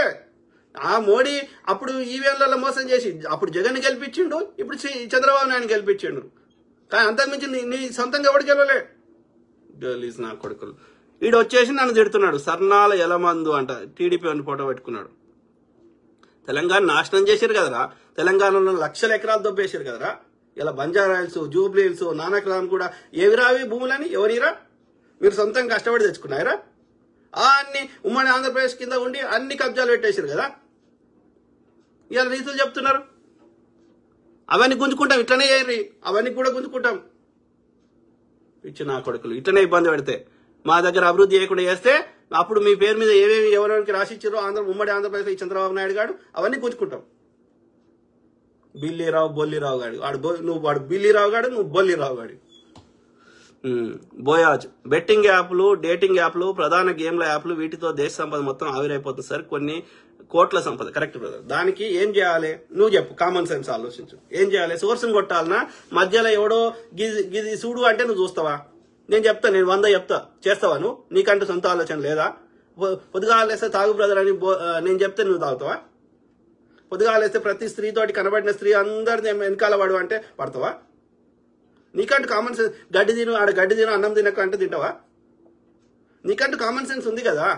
వాడు ఎవడో ప్రమోట్ చేస్తే నువ్వు అది కరెక్ట్ అని, ఇప్పుడు మహేష్ బాబు వాళ్ళ పెప్సీ తాగమంటే నీకు నచ్చకపోయినా తాగుతావా? నీకంటూ కామన్ సెన్స్ ఉండాలి కదా, అవునా కదా? ఇప్పుడు 18 ఏళ్ల కంటే బిలో ఉన్న వాళ్ళు కొన్ని చేయొద్దు అంటారు. ఎందుకంటే వాళ్ళకి బ్రెయిన్ డెవలప్ కాలేదు కాబట్టి, వాళ్ళు మైనర్ కాబట్టి వాళ్ళకి రిస్ట్రిక్షన్స్ ఉన్నాయి. మేజర్ అయిన వాళ్ళకి రిస్ట్రిక్షన్స్ లేవు కదా. రిస్ట్రిక్షన్ పెడితే నా స్వేచ్ఛను తీసేస్తున్నా అంటారు కదా. మరి ఏదైనా అతి చేస్తే ప్రమాదం, ఏదైనా అది ఫన్ కోసం చేసిన రోజు ప్రమాదం లేదు. కొంచెం పెప్సీ తాగితే ఏం సమస్య కాదు, కొంచెం ఛాయ్ తాగితే ఏం కాదు, కొంచెం కాఫీ తాగితే ఏం కాదు, కొంచెం మందు తాగితే ఏం కాదు. హద్దులకు మించినప్పుడే ఏదైనా శృంగారం హద్దులలో చేస్తే ఏం సమస్య లేదు. హద్దులు దాటినప్పుడే ఏదైనా సమస్య వస్తుంది.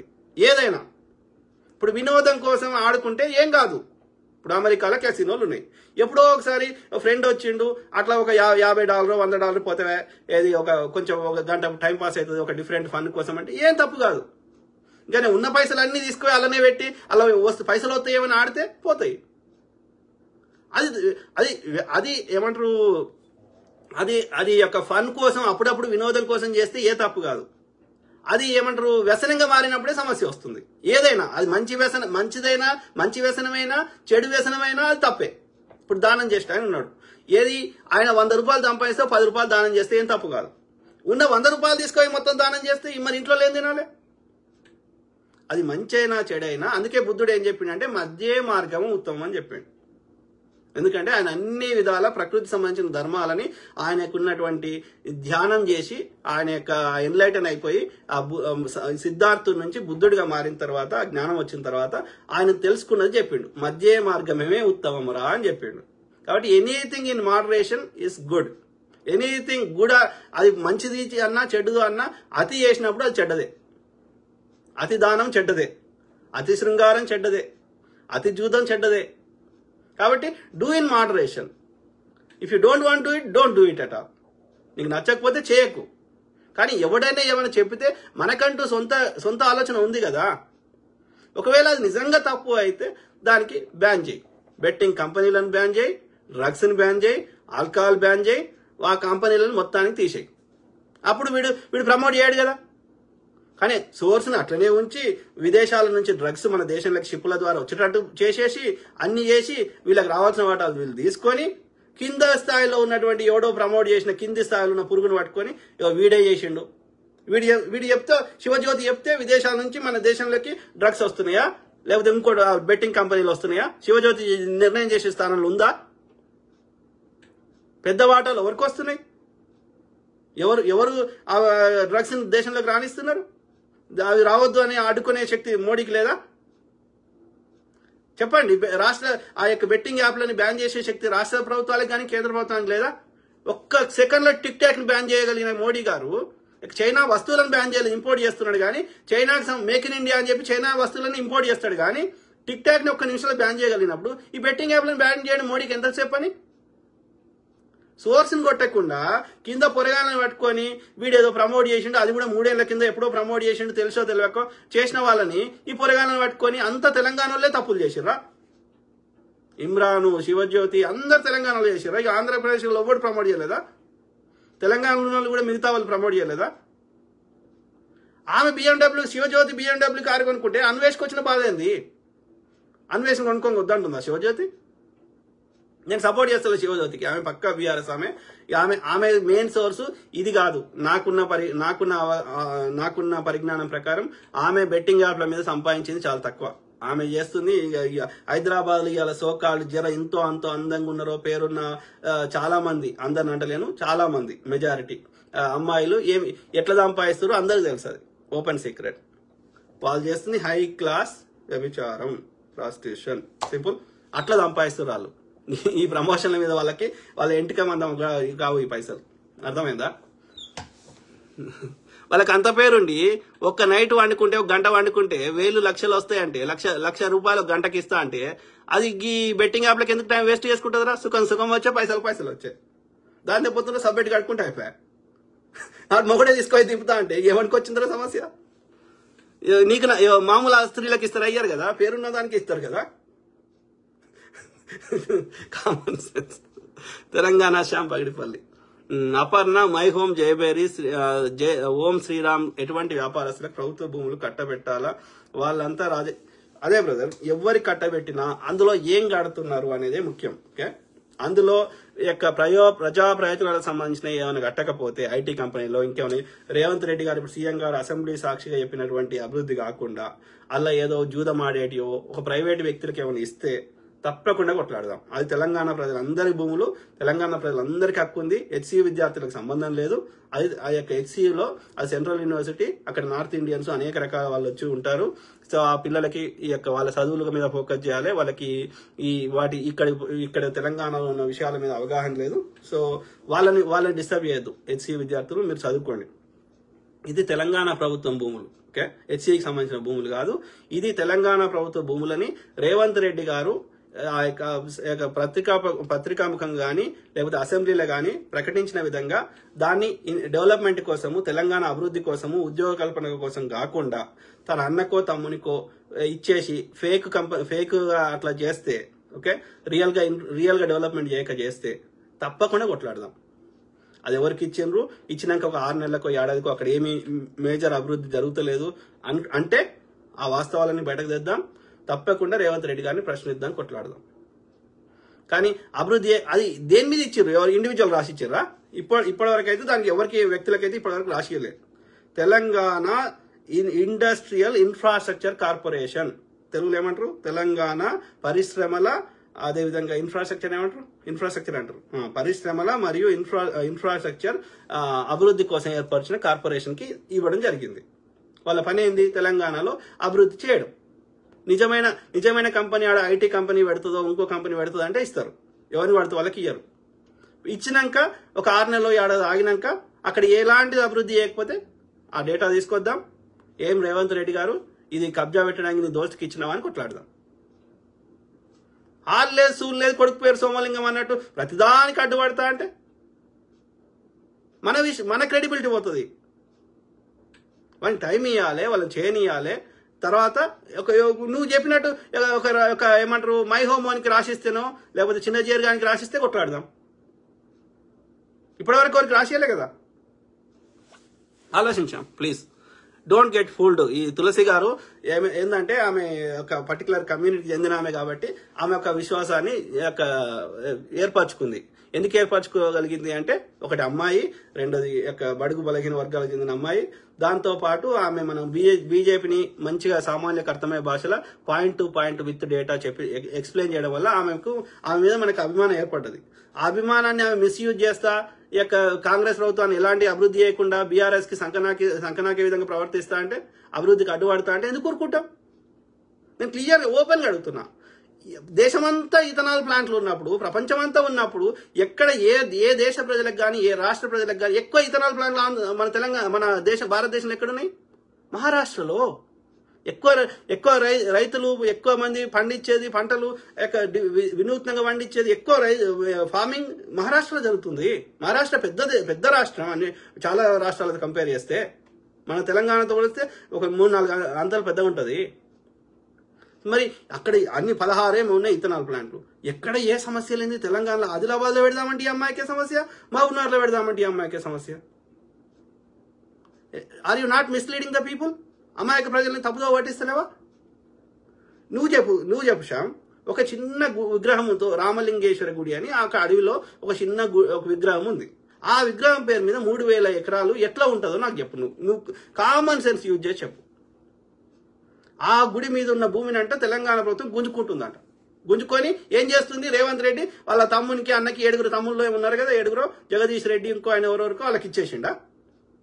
భారత ప్రభుత్వము భారతదేశాన్ని కాపాడడానికి తమిళనాడు ఎట్లయితే రాడార్ స్టేషన్ ఉందో ఒక రక్షణకు సంబంధించింది, అట్లాంటిది ఒకటి మన ఈ డ్రై స్టేట్ల రాష్ట్రం మధ్యలో పెడతాము. ఒక డిఆర్డిఓ కట్టినట్టు, ఒక డిఆర్డిఎల్ కట్టినట్టు, ఒక ఐడిపిఎల్ కట్టినట్టు, ఒక బీపీఎల్ హెచ్సిఎల్ కట్టినట్టు కడతాము అంటే కేంద్ర సంస్థకి ఆ భూమిని బదలాయిస్తే మన రాష్ట్రానికి వచ్చిన లాభమే గానీ అందులో వచ్చిన నష్టమేంది?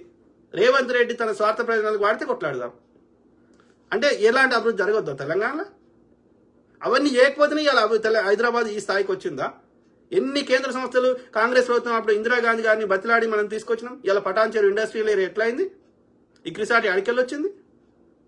మరి అవన్నీ చేయకపోతే ఇవాళ హైదరాబాద్కి ఈ స్థాయి, ఇంటర్నేషనల్ స్థాయి ఎట్లా వచ్చింది గుర్తింపు? భారతదేశంలో అనేక ప్రధాన నగరాలకు, అన్ని మెయిన్ నగరాలు చెప్తున్న నగరం కంటే ఢిల్లీ, ముంబై కంటే కూడా హైదరాబాద్ ఎందుకు మంచిగా ఉంది బెంగళూరు కంటే? ఇవన్నీ కడితేయింది ఉటినైందా? నిజాం గారు ఉన్నప్పుడు ఆయన చేసిండు, కానీ అది ఓల్డ్ సిటీ వరకే పరిమితమైంది. ఇంత పెద్ద స్థాయిలో లేదు. ఈ పెద్ద స్థాయికి రావడానికి కారణం కాంగ్రెస్ ప్రభుత్వం. ముఖ్యంగా నెహ్రూ గారు కొన్ని చేసినప్పటికీ, నెహ్రూ గారు మెయిన్గా ఇరిగేషన్ ఈ సంబంధించిన ప్రాజెక్టులకి, స్కూళ్ళు, బేసిక్ ఇన్ఫ్రాస్ట్రక్చర్ చేస్తుంటే, ఇందిరాగాంధీ గారు మాత్రం ఈ ఇండస్ట్రియల్ దానికి ఒక రెవల్యూషన్ టైప్ చేశారు. ఎందుకు చేయగలిగిన వాళ్ళు? ఈ పంచవర్ష ప్రణాళికల కాన్సెప్ట్ పెట్టి అక్కడ స్టాలిన్ గారు చేస్తే, రష్యాలో అప్పుడు రష్యాని ఇప్పుడు అంటున్నాం, అప్పుడు యుఎస్ఎస్ఆర్ సోవియట్ యూనియన్ కింద చేస్తే వాటిని బాగున్నాయి, మంచి ఫలితాలు ఇస్తున్నాయని దానికి ఒక ఏమంటారు ప్లానింగ్ కమిషన్ కి సంపూర్ణ అధికారాలు ఇచ్చి వాళ్ళు చేసిన రికమెండేషన్స్ ని వాటికి తూచా తప్పకుండా భారతదేశం ఏ రంగాల్లో బలహీనంగా ఉందో ఆయా రంగాల్లో మనం నిధులు కేటాయించి అభివృద్ధి చేస్తే ఈ స్థాయికి చేరినాం. అట్లా ఇవాళ ఎన్ని కేంద్ర సంస్థలు ఉన్నాయి మన హైదరాబాద్ సరౌండింగ్స్ లో? అవన్నీ తీసేసే ఏముంది హైదరాబాద్? నథింగ్. సెంట్రల్ యూనివర్సిటీ అట్లే వచ్చింది, ఐఐటి అట్లే వచ్చింది, ప్లానింగ్ కమిషన్ కింద వచ్చినాయి, ఇవన్నీ కేంద్ర ప్రభుత్వం నుంచి వచ్చినాయి. మరి అవన్నీ పెడుతున్నప్పుడు అక్కడ భూములు పోయినాయి అంటే చేయొద్దా? వద్దా? తీసేద్దామా? అన్ని తీసిపారేద్దామా? మోడీ వచ్చినాక అన్ని అమ్మేస్తుంది కదా, అమ్మేద్దామా దోస్తులకి, అంబానికి, అదానికి?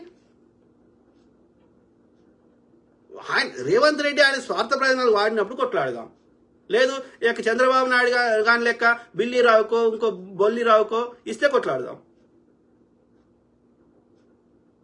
ఆలోచించండి. డోంట్ గెట్ ఫోల్డ్ బై ఏమంటారు తులసి చంద్ గారు are any other people. She's losing her credibility. అర్థమైందా? తెలంగాణ ఇందిరాగాంధీ గారు ధనవంతుల దగ్గర భూమంతా ఈ భూస్వాముల దగ్గర భూమంతా తీసుకొని పేదలకు పంచి పెడితే ఇలా ఎస్సీ ఎస్టీల దగ్గర ఆ మాత్రం భూములు, లేకపోతే భూములు ఎక్కడి? ఇలా బీసీల దగ్గర భూములు లేవే. మోడీ గారిని అట్లా ఏమని ఎవరొద్దంటారు?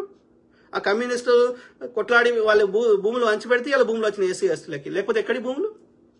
అన్నలు భూస్వాముల దగ్గర గుంజుకొని పంచిపెడితే భూములు వచ్చినాయి. మళ్ళీ ఆ భూములన్నీ కేసీఆర్ వచ్చినాక ఆ 32 కాలం నుండి తీసేసి, అనుభవదాడి కాలం తీసేసి ఆ భూములన్నీ మళ్ళీ ఎవరి పేరు మీద ఉన్నాయో వాని పేరు మీద, ఆ భూస్వాముల పేరు మీద తీసుకున్నాడు. మరి అప్పుడు ఏం సపోర్ట్ చేస్తలేరు? ఎన్ని భూములు కబ్జా పెట్టిండే బీఆర్ఎస్ వాడు, మళ్ళీ వానికి ఎట్లా మద్దతు ఇస్తుర్రా? సిగ్గు శరం ఉండాలి కదా. ఇవాళ ఇందిరమ్మ ఇల్లు కట్టిస్తే ఇవాళ గుడిసెల వాళ్ళకి సొంత ఇల్లు పక్కా ఇల్లు కట్టించిందే కాంగ్రెస్. ఏమంటున్నారు? ప్రకృతి సంపద ఏం లేదాడా, ప్రకృతి లేదు, గికృతి లేదు. ప్రకృతికి అది చేయాల్సింది చేస్తూనే ఉన్నాం. తెలంగాణలో పెద్ద పెద్ద అడవులు, నల్లమల అడవులు ఉన్నాయి, లేదంటే ఆదిలాబాద్ పై ప్రాంతాలు ఉన్నాయి. కానీ ఈ మధ్యలో అంతా తుమ్మ మొక్క, ఈ చిన్న చిన్న మొక్కలే. అయినా సరే మొక్కలను పెంచడం పెద్ద సమస్య కాదు. అది తెలంగాణ ప్రభుత్వాన్ని నేను రిక్వెస్ట్ చేస్తున్నా. ఇప్పుడు పార్కులు, అడవులు, చిన్న చిన్న మినీ అడవులు, ఈ ప్రకృతిని అత్యంత ప్రాధాన్యంగా చేద్దాం. దానికి అభివృద్ధికి లింక్ పెట్టద్దు దయచేసి. శ్యామ్ పగడిపల్లి ఏం చేస్తలేం బ్రదర్, ప్రకృతిని ఏం చేస్తలేం, ప్రకృతిని ఇంకా అభివృద్ధి చేస్తాం. ఓకే. రమేష్ మామిడి పెళ్లి, నేను ఇంతవరకు మీరు అడిగిన ప్రశ్నలకు సమాధానం చెప్పడం ఎవరి నుండి వినలేదు, చూడలేదు బ్రదర్. అంటే మీరు అన్ని వాస్తవాలు అడుగుతున్నారు కాబట్టి ఎంతటి మేధావికైనా సమాధానం దొరకట్లేదు చెప్పడానికి. ఎందుకంటే మనం వాస్తవాలు చెప్తున్నాం కదా బ్రదర్. అలా న్యాయం ఉంటేనే, న్యాయం ఉంది కాబట్టే అది ఇప్పుడు అది అన్యాయం అయితే కోర్టుకు పోమంటున్నా, సింపుల్. అది హెచ్సియు భూములు అనడానికి మీ దగ్గర ఏమైనా ఆధారం ఉంటే తీసుకొని వండి కోర్టుల కేసేయండి. రాష్ట్ర ప్రభుత్వానికి ఎలాంటి హక్కు లేదు హెచ్సియు భూములను తీసుకోవడానికి. అది 2004లోనే ఆ బంధం తెగిపోయింది. నవీన్ చారి, హాయ్ అన్న. Hi brother. ఎవరు? రజనీదేవి గన్రా, నమస్తే సార్. నమస్తే సిస్టర్. నాగరాజు గౌడ్, మీరు ఏం జాబ్ చేస్తారు బ్రదర్? నా వ్యక్తిగతం ఎందుకు బ్రదర్? నేను ఐటీలో ఇది 2004 నుండి చేసిన. అశోక్ రైనా. నేను ఇండియాలో బ్రదర్ కోసం చెప్తున్నా, ఒక సింపుల్ అర్థం కానీ ఎక్కువ డీప్గా పోను కానీ. సో నేను పుట్టి పెరిగింది సిద్దిపేట సరౌండింగ్స్ ప్రాంతాల్లో. కానీ గత 30 ఏళ్ల నుంచో ఇంకెక్కువ నుంచో నా ఇద్దరు తల్లిదండ్రులు సిద్దిపేటలో ఉంటారు. సిద్దిపేట తెలియని వాళ్ళకి, ఆంధ్ర వాళ్ళకి, ఇంకొకరికైనా సిద్దిపేట అనేది ఇక్కడ కరీంనగర్ నుంచి 70 కిలోమీటర్లు, హైదరాబాద్ నుంచి ఇంచుమించు 100 కిలోమీటర్ల దూరంలో సిద్దిపేట. పాత ఉమ్మడి మెదక్ జిల్లాలో ఉండేది, ఇప్పుడు సిద్దిపేట జిల్లా అయింది. సో ఆ సిద్దిపేటలో మా పేరెంట్స్ ఉంటారు. టీటీడీ ఫంక్షన్ హాల్ అని ఒకటి ఉంటుంది హై స్కూల్ దగ్గర. సో దాని ఎదురుగానే ఉంటుంది మాది ఒక ఇల్లు, ఒక పెద్ద. సో అక్కడ ఉంటారు. ఓకే, పెరిగింది సిద్దిపేటలోనే. ఓకే, సిద్దిపేట కానీ సిద్దిపేట సరౌండింగ్స్ ఊర్లలో కానీ. ఓకే, సో ఇది అది. సో నేను చదువుకున్నది ఉస్మాన్ యూనివర్సిటీ ఓయూ క్యాంపస్ లో 1996 నుంచి 2000 మధ్యలో బయోమెడికల్ ఇంజనీరింగ్ చదివిన. ఆ బయోమెడికల్ అయిపోయినాక నా క్లాస్మేట్స్ అందరు అమెరికాకి వచ్చిర్రు మాస్టర్స్ చేయడానికి. సో నాకు అప్పుడు జిఆర్ఈ టోఫెల్స్ రాలేదు. స్కోర్ రాకపోతే ఒక 1 ఇయర్ ఆగి వేరే ఇండియాలో ఏదైనా జాబ్ చేద్దాం అనుకున్నా. కానీ మళ్ళా మా ఫ్రెండ్స్ అందరు, క్లాస్మేట్స్ అందరు అమెరికాకి వచ్చే వరకు అప్పట్లో ఈ సోకు బాగుండే కాబట్టి నేను కూడా జిఆర్ఈ టోఫెల్ మళ్ళీ రాసి 2001లో అమెరికాకి వచ్చిన చదువుకోవడానికి, మాస్టర్స్ చేయడానికి. సో అమెరికాకి వచ్చినాక ఎంఎస్ అంటే masters. Okay, master of science అంటారు, MS. So MS masters in computer science లో మాస్టర్స్ చేసిన అక్కడ యూనివర్సిటీ ఆఫ్ పెన్సిల్వేనియా, షిపెన్స్బర్గ్ అని పెన్సిల్వేనియా రాష్ట్రంలో, అమెరికాలో. 2003-04 ఆ ప్రాంతంలో. 2004 నుంచి నేను ఐటీ ఇండస్ట్రీలో అనేక ఎంఎన్సీ అంటారు కదా, మల్టీ కార్పొరేషన్, వాటికి అనేక పెద్ద, ఇప్పుడు ఇలా టార్గెట్ విన్నరో లేదా మీకు అంటే ఇండియాలో ఉన్న వాళ్ళకి చాలా మందికి ఇక్కడ అమెరికా కంపెనీలు తెలియదు కదా. సో టార్గెట్ అని, లేకపోతే చిల్డ్రన్స్ మినసోటా అని, లేకపోతే వెల్స్ ఫార్గో తెలుసు కదా, వెల్స్ ఫార్గో. తర్వాత అది వేరే కంపెనీ ఉండే, దాన్ని ఏం చేసిందంటే మైక్రోసాఫ్ట్ కొనుక్కున్నాడు. సో అది ఏమంటారు, నావిగేషన్ కంపెనీ. సో అది మైక్రోసాఫ్ట్ కి పనిచేసినట్లే, మ్యాప్ క్వెస్ట్ ఏదో ఉండే దాన్ని. సో వాడు కొనుక్కున్నాడు మైక్రోసాఫ్ట్. సో మైక్రోసాఫ్ట్ కి అట్లా చాలా కంపెనీ, జాస్టన్స్ అని వాళ్ళు ఏం తయారు చేస్తారంటే ఈ పిల్లలకు సంబంధించిన స్కూల్, మన గ్రాడ్యుయేషన్ సెరమనీ చేస్తే క్యాప్స్, గౌన్స్ తయారు చేస్తారు కదా, అట్లనే ఈడ స్పోర్ట్స్ సంబంధించిన రింగులు తయారు చేస్తారు. ఈడ రింగులు అది ఆడతారు కదా, ఏమంటారు, గేమ్స్ ఆడతారు. సో ఆ గేమ్స్ సంబంధించి రింగులు తయారు చేస్తారు. అట్లాంటి స్కూల్ సప్లైస్ వాటికి సంబంధించి తయారు చేసే కంపెనీ. అట్లాంటి కంపెనీలలో పీపుల్ సాఫ్ట్ మీద మన ఏమంటారు, హెచ్ఆర్, పేరోలు, ఫైనాన్స్, జిఎల్, ఏపీ ఉంటాయి కదా, ఈ హెచ్ఆర్ అండ్ ఫైనాన్స్ వాటికి సంబంధించిన వాటి మీద పీపుల్ సాఫ్ట్ లో పనిచేసిన 2004 నుంచి. ఓకే, అది నా నేపథ్యం. అంటే విశ్లేషణ అంటే డెవలపర్ కంటే కూడా ప్రోగ్రామ్ అనలిస్ట్ గా పనిచేసిన. ప్రోగ్రామ్ అనలిస్ట్ అంటే మనకి ఇచ్చిన డేటా ఆధారంగా, రిక్వైర్మెంట్ ఆధారంగా మనము విశ్లేషించి దాని తగ్గట్టు కోడ్ రాస్తాం అన్నట్టు. ఓకే, దాన్ని ప్రోగ్రామ్ అనలిస్ట్ అంటారు. ఓన్లీ అంత టెక్నికల్ స్పెక్, ఫంక్షనల్ స్పెక్ అన్ని తయారు చేసి ఓన్లీ కోడ్ రాయడానికి ఇస్తే వన్ డెవలపర్ అంటారు. అది కాకుండా మొత్తం వాడు ఒక రిక్వైర్మెంటే ఇస్తాడు, ఎవరు మన యొక్క బిజినెస్ పర్సన్. సో ఆ రిక్వైర్మెంట్ ని మొత్తం ఫంక్షనల్ స్పెక్ వాళ్ళు ఇస్తారు, బిజినెస్ అనలిస్ట్. తర్వాత టెక్నికల్ స్పెక్, తర్వాత దాని యొక్క డిజైన్, దాని డెవలప్మెంట్ అన్ని A to Z చేయడానికి దాన్ని మోర్ దాన్ ప్రోగ్రామర్. సో అది ప్రోగ్రామర్ అనలిస్ట్ గా పనిచేసిన. ఏమంటారు, ప్రోగ్రామర్ అనలిస్ట్ అంటే విశ్లేషించడం. అంటే it's just not coding, beyond coding, దాంతోపాటు టెక్ లీడ్ గా కూడా పనిచేసిన. అంటే ఐటీ ఇండస్ట్రీలో చాలా ఏళ్ళు పనిచేసిన. సో అది నా యొక్క బ్యాక్గ్రౌండ్. సో అదే మిత్రులారా, లాస్ట్లో 1-2 చదువుదాం. సో ఐ కీప్ టాకింగ్, మాట్లాడుతూ ఏమంటారు, అశోక్ పోషం. తిడుతున్నావు అంటే నీ దగ్గర విషయం లేదు అని అర్థం. నేను అడిగిన వాటికి సమాధానం లేదు అని అర్థం. లేదు కాబట్టి నువ్వు ఏం చేయాలో, నీ అన్యాయాన్ని ఏం చేయాలో అర్థం కాక నన్ను తిడుతున్నావు, నీ ఫ్రస్ట్రేషన్ ని నా మీద వెళ్ళగక్కుతున్నావు. సో అది అర్థమవుతున్నది. తిట్టుకో, నేనేమి నా గురించి ఏదైనా స్వార్థం చెప్తే తప్పు. ప్రజలకి ఎడ్యుకేట్ చేయాల్సిన బాధ్యత ఉంది. ఎందుకంటే ప్రజలు ఎడ్యుకేట్ అయితే, వాళ్ళకి విషయం అర్థమైతే వాళ్ళ సమస్యల గురించి వాళ్ళే ఒక సరైన నిర్ణయం తీసుకోగలుగుతారు. అట్లనే వాళ్ళు ప్రశ్నించగలుగుతారు, వాళ్ళు కొట్లాడగలుగుతారు. నేను ఎల్లకాలం బతక కదా, సో ఎవరైనా బతకం కదా. కాబట్టి భావితరాలని మనం ఎడ్యుకేట్ చేస్తే అందుకే అంటున్నాను, చదువు అనేది చాలా మందికి ఒక అపోహ ఉంటుంది, చదువుకుంటే ఉద్యోగం వస్తుందని. ఉద్యోగం కోసం కాదురా అయ్యా చదువు అనేది. చదువు అనేది ఒక ఆభరణం అన్నట్టు, ఒక క్వాలిఫికేషన్ అనేది, ఒక ఏమంటారు, ఒక అర్హత అనేది ఒక ఆభరణం లాంటిది. చదువుకున్నోడు వ్యవసాయం చేసినా డిఫరెంట్గా చేస్తాడు, చెప్పులు కుట్టినా డిఫరెంట్గా కుడతాడు, వానికి విషయం అర్థమవుతుంది. అర్థం కాకుండా ఎవరైనా ముచ్చడి చెప్పినా అర్థమవుతుంది, లేకపోతే సొంతంగా రీసెర్చ్ చేసుకోగలుగుతాడు. కాబట్టి చదువు అనేది అది ఒక ఆయుధం. అది ఉద్యోగం కోసం కాదు. నువ్వు చదువుకొని ఉంటే నువ్వే 100 మందికి ఉద్యోగం ఇచ్చే స్థాయికి ఎదగలుగుతావు. కాబట్టి నేను నెక్స్ట్ జనరేషన్కి ఒక్కరు కూడా చదువుకోని వాళ్ళు ఉండకూడదు. ఇవాళ ఏ లేబర్ పని చేసేటోళ్ళైనా, 4 ఇంట్లో పాష్ పని చేసేటోళ్ళైనా దయచేసి మీ పిల్లల్ని ఉద్యోగాల కోసం చదివించకండి. వాళ్ళ కాళ్ళ మీద వాళ్ళు నిలబడడానికి, వాళ్ళే సొంతంగా 10 మందికి ఉద్యోగం ఇచ్చే స్థాయికి ఎదిగే విధంగా ఉండాలంటే ఈ చదువు అనేది అంత ప్రాముఖ్యం ఉన్నది. ఇలా ఫేస్బుక్లో నేను ముచ్చడి చెప్తే వాళ్ళకి అర్థం కావాలంటే చదువు రావాలి. చదువుకున్న వాళ్ళు వచ్చి చూడలేరు కదా. కాబట్టి చదువు అనేది ఎవ్రీవేర్ ఇట్ ఈజ్ యూస్ఫుల్. అర్థమైందా? రిలేటివ్లీ కొంచెం తక్కువ మోసం చేసే, మనం ఎట్లయితే మోసం చేసిండో అని తెలుసుకునే స్థాయిలోనే ఉంటాం చదువుకుంటే. కాబట్టి నెక్స్ట్ జనరేషన్కి ఒక్కరు కూడా చదువుకునే వాళ్ళు ఉండొద్దు. మినిమం గ్రాడ్యుయేట్ అయి ఉండాలి. గ్రాడ్యుయేట్ అంటే 15వ తరగతి లేదా 16వ తరగతి, అంటే ఇంజనీరింగ్ కానీ లేకపోతే డిగ్రీ కానీ మినిమం చేసి ఉండాలి. ఆ స్థాయికి అందరు తల్లిదండ్రులకి నేను రిక్వెస్ట్ చేస్తున్నా, దయచేసి మీ పిల్లల్ని చదివిపియండి. మీరు ఏ పాషి పని చేసైనా చదివిపియండి, ఉద్యోగం కోసం మాత్రం చదివించకండి. ఓకే, మాట్లాడుతూనే ఉంటాం మిత్రులకు. ఐ కీప్ టాకింగ్, మాట్లాడుతూనే ఉంటా. సర్వే జన సుఖినో భవంతు. God bless all. Take care. Good night. Bye.